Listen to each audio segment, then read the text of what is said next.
Heute wieder mit einem Balltest, um zu schauen, welcher Ball den Jabulani vom Thron stoßen kann. Oh!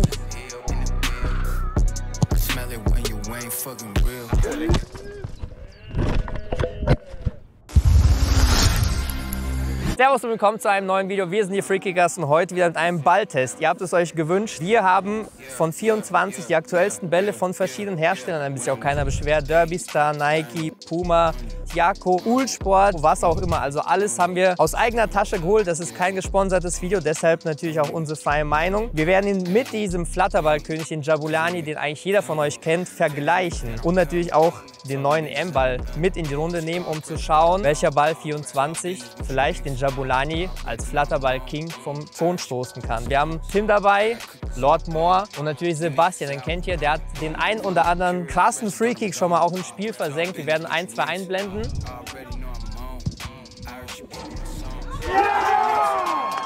Und Flatterballkönig Jan. Ey, ich habe gar keinen Bock bei den zwei Flatterball-Spezialisten, aber... Was ist mit mir? Ja, okay. Wir werden jeden Ball einzeln testen, natürlich auch in einem Ranking von extrem gut bis komplett garbage bewerten. Und am Ende gibt es für euch einen Ball zu gewinnen, also dranbleiben lohnt sich.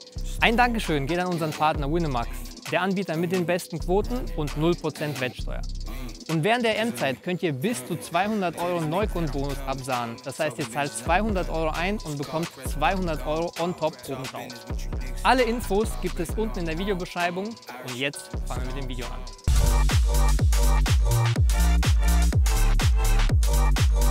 Der Derbystar 23 ist der offizielle Spielball der ersten und zweiten Bundesliga und kostet UVP 159 €.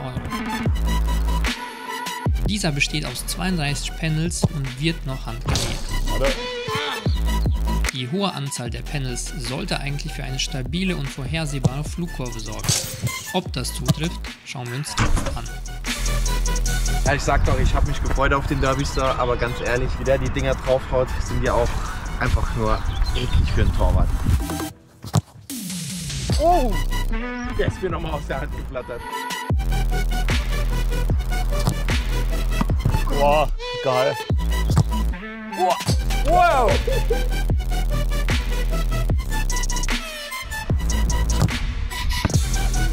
Ey, mit den Scheißdinger. Ich hab den schon sowas von meine Fresse fliegen sehen. Was sagst du bisher? Das ist halt der relativ altbekannte Derbystar. Er ist halt relativ konstant, er macht das, was er soll. Boah. Tim Du gönnt das den auch. letzten noch mal haben wolltest, oder? Ja. Also wenn es jetzt bei Tim und Sebastian so leicht und locker aussieht, das heißt nicht, dass der Ball jetzt unbedingt bei jedem normalen Schützen so flattern und fliegen würde. Wie es natürlich auch anders aussehen kann, das seht ihr, wenn ich dran bin.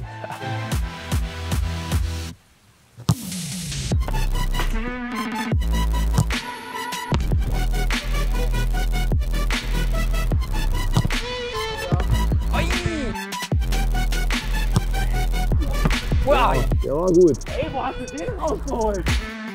Ihr habt die Schüsse gesehen, dürft natürlich mitbewerten. Was sagt Tim? Wir fangen mal von da an. So der typische Spielball, man kann ihn zum Flattern bringen, ist jetzt aber auch kein Ball, der, sag ich mal, wirklich speziell für Freekicks oder so in Anführungszeichen gemacht ist, der dann wirklich viel rumflattert. Wenn man die Technik drauf hat, ja, sind ein paar Bälle dabei, ein paar Schüsse dabei, wo das klappt. Ne? Aber ich glaube, das ist echt ziemlich schwierig. Also ich muss mich da auch anschließen, wie gesagt, das hat man vor allem bei mir dann gemerkt, wahrscheinlich auch bei den Schüssen. Ich habe mit dem jetzt noch nicht so oft gespielt. Ich fand, der ist halt sehr, sehr stabil. Der Ball macht es nicht wie der Jabulani, dass er noch einem sozusagen so ein bisschen Schub gibt, dass er von sich aus noch flattert, sondern der unterbindet es komplett, wahrscheinlich auch durch diese 32 Panels, die er hat. Weil Tim und Sebastian so gut geschossen haben, würde ich den jetzt, wenn wir unser Ranking haben, es ist halt Jabulani, hätte ich jetzt ihn wahrscheinlich so zwischen 3 und 4 mir reingelegt. Irgendwo. Ich will ihn auch zwischen B und C. Wie die Jungs gesagt haben, kann ich mich anschließen, solide Flugeigenschaften, aber ab und zu war dann so ein Ausschlag dabei, der auch mich sehr, sehr oft verwirrt hat.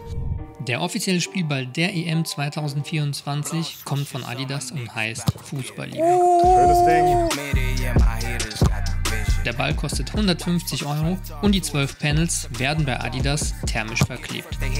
Dadurch ist die Oberfläche nahtlos und damit soll der Ball noch stabiler fliegen. Ui, der war Gehalten. Ui, ui, ui. Golazo!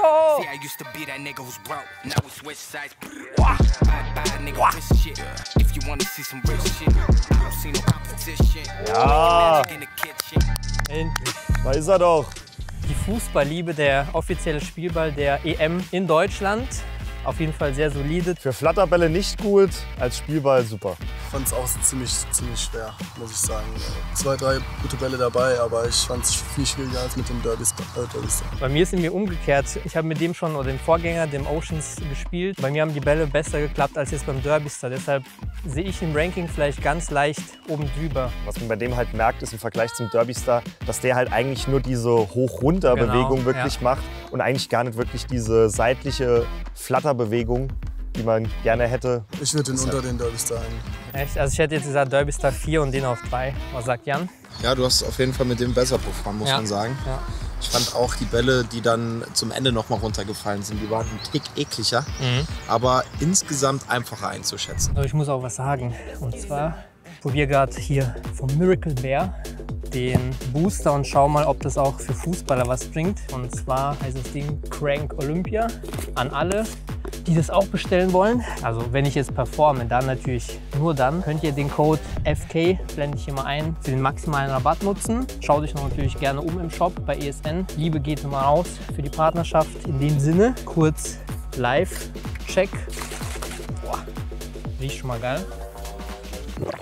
Boah. Boah. Also schallert direkt. Wenn die Dinger jetzt nicht in den Winkel kommen, dann weiß ich auch nicht. Der Puma Orbiter 1 kostet 125 € und ist der offizielle Spielball in Spanien, Italien und Portugal. Der Ball besteht auch aus 12 Panels, die für ein besseres Flugverhalten und mehr Grip sorgen sollen. Das stellen wir jetzt auf die Probe. Das wäre der Schuss des Tages bisher gewesen. Ja, aber echt. Der ist auch runtergekommen nochmal. Der war gut.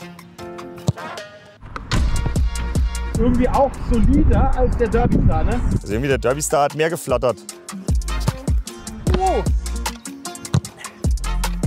Boah. Was ist da los, Junge? Ich sage, ich werde mit jedem Ball besser. Ui! Schönes Ding. Boah, Alter, der ist brutal geflogen. Alter, der ist einfach nur hoch. Alter.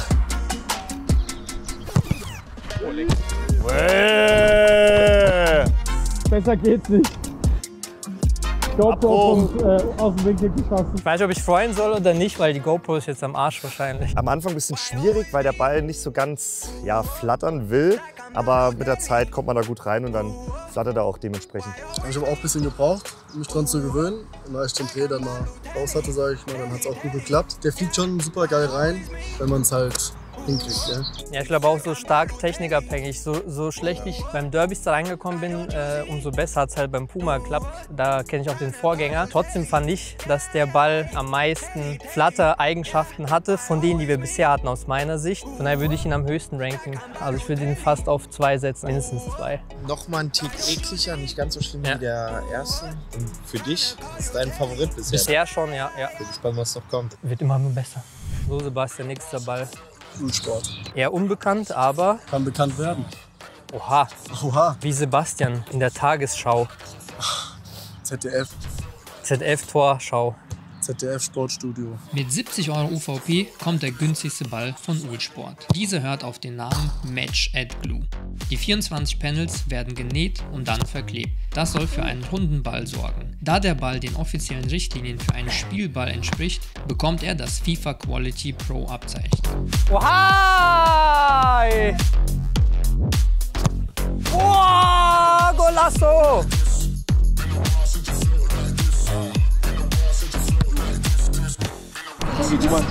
Konsti, hält den jetzt. Jetzt kommt er gerade so. Dann kommt ein Nacke, weißt du?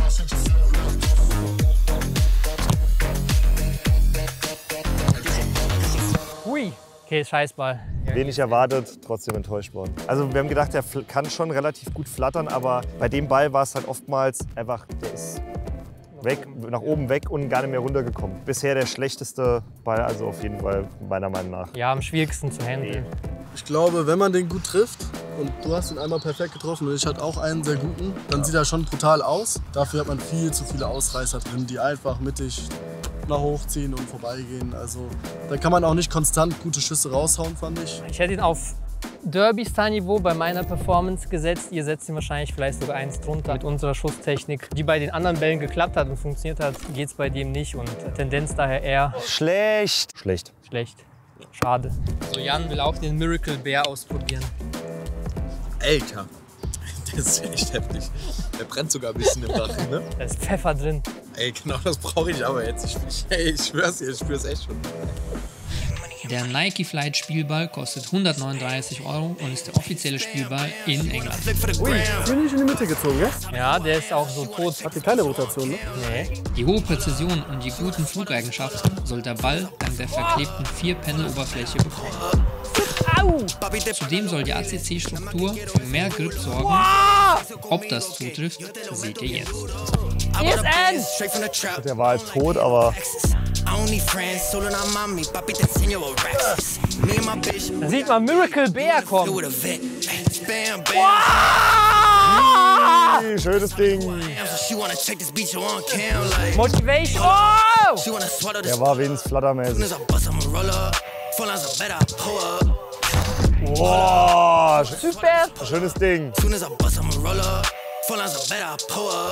Nike Flight, der stabilste Ball laut Nike. Für Flatterbälle schwierig. Er fliegt relativ geradeaus und selbst mit der richtigen Flatterballtechnik wird es halt manchmal echt schwierig, den wirklich zum Flattern zu bringen. Für einen Spielball gut, aber für YouTube-Videos eher suboptimal. Einen guten Schuss dabei gehabt. So einen Schuss haut man vielleicht mit dem Ball von 50 Schüssen vielleicht einen guten raus. Würde ich ziemlich weit nach unten zuordnen für Flatterbälle. Also ich muss sagen, mir hat er irgendwie gut gefallen. So, ich bin auf Niveau von der Fußballliebe setzen, also dem EM-Ball. Also er ist berechenbar, er fliegt, wenn man den richtig trifft, als Flatterball. Aber generell vielleicht nicht so hoch wie den jetzt Puma. Trotzdem würde ich den höher setzen als zum Beispiel den Derby Star und vielleicht sogar ein kleines Stückchen aufs gleiche Niveau vom EM-Ball. Und wir gehen zum letzten Ball. Kommen wir jetzt zum letzten Ball. Super! Wow! Ja, merkt man direkt. Der Jacko Prestige Spielball kostet 100 € und besitzt 14 Panels. Diese sind auch verklebt, wodurch der Ball besonders rund sein soll. Was auffällt ist, dass der Ball eine sehr weiche Oberschicht besitzt, was ihn angenehm bei Schüssen macht. Ob sich das positiv auf das Flugverhalten auswirkt, seht ihr jetzt.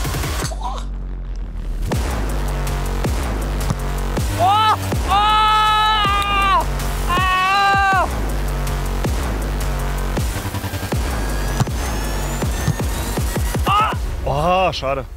Meiner Meinung nach sehr guter Ball. Ich kenne ihn auch schon ein bisschen länger jetzt. Ich konnte mit dem Ball am besten konstant schießen. Also ich hatte wenig Ausreißer oder Aussetzer, die echt verzogen wurden. Würde ich am besten ranken von allen. An den Jabulani kommt er trotzdem meiner Meinung nach nicht ganz ran. Was Ranking angeht, bin ich da auch bei Sebastian. Also auf jeden Fall ein guter Ball, gerade für Flatterbälle. Auch für Leute, die jetzt das Ganze auch wirklich üben wollen, weil der Ball halt auch relativ viel flattert und dann halt auch, wenn man die Technik vielleicht nicht so komplett 100% kann, dann schon Ergebnisse mit erzielen kann. Und vor allem halt auch gerade vom Aufbau her relativ wenig Panels, glatte Oberfläche. Das heißt, dass der Ball schon mal relativ viel flattern kann. Ist halt ähnlich zum Jabulani oder halt auch zu dem Puma-Ball, den wir mal getestet hatten. Dieser rot-orange Ball, den die La Liga mal als Spielball hat, der auch relativ viel geflattert ist. Also alles in allem für Freistöße auf jeden Fall ein richtig guter Ball, wenn man damit Knucklebälle schießen will. Aus Torhüter-Sicht auf jeden Fall mit Abstand der ekligste, der heute getestet wurde. Am meisten geflattert, am meisten am Pfosten eingeschlagen. Vielleicht hat auch ein bisschen am meisten die Kraft gefehlt am Ende. Aber insgesamt sehr, sehr geiler Ball für Flatterbälle. So, wir kommen jetzt zur finalen Entscheidung nach, glaube ich, 3 Stunden Freekicks testen. Wir haben alle Bälle durchgetestet. Man muss natürlich auch sagen, dass am Ende vielleicht auch etwas die Kraft gefehlt hat. Das seht ihr an den Schüssen. Mein Favorit ist hier der Jacko. Wie gesagt, ich habe damit konstant gut geschossen, auch wenn die Kraft nachgelassen hat. Von allen Bällen ist das hier mein Favorit. Also ich muss sagen, ich habe eigentlich 2 Favoriten. Also zum einen halt auch der Jacko-Ball aus den Gründen, die Sebastian schon genannt hat. Aber zum anderen halt auch der Derby Star-Ball, obwohl es ein Spielball ist, der aber mit der richtigen Technik auch extrem viel flattern kann. Danke, Jan. Der dann halt auch wirklich gute Schüsse produzieren kann. Und bei mir ist es halt auch ähnlich wie bei Sebastian. Also wir trainieren mit dem Ball und spielen halt auch mit dem Ball. Deshalb habe ich da auch, glaube ich, mal so ein bisschen besser ein Gefühl dafür, wie der Ball fliegen kann. Gut, aber an den Jabulani kommt halt nichts ran. Mir hat gefallen als erster der Puma-Ball.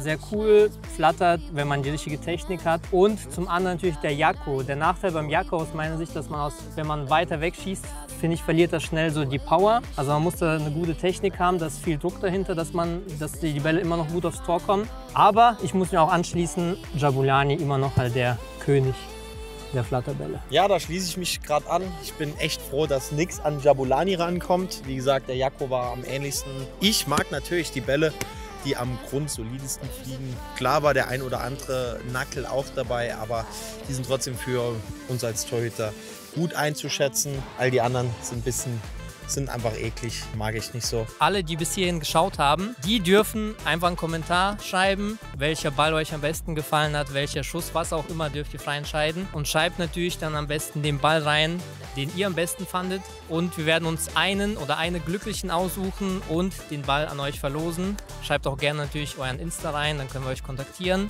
Bleibt sportlich, bleibt gesund und bis zum nächsten Mal. Ciao.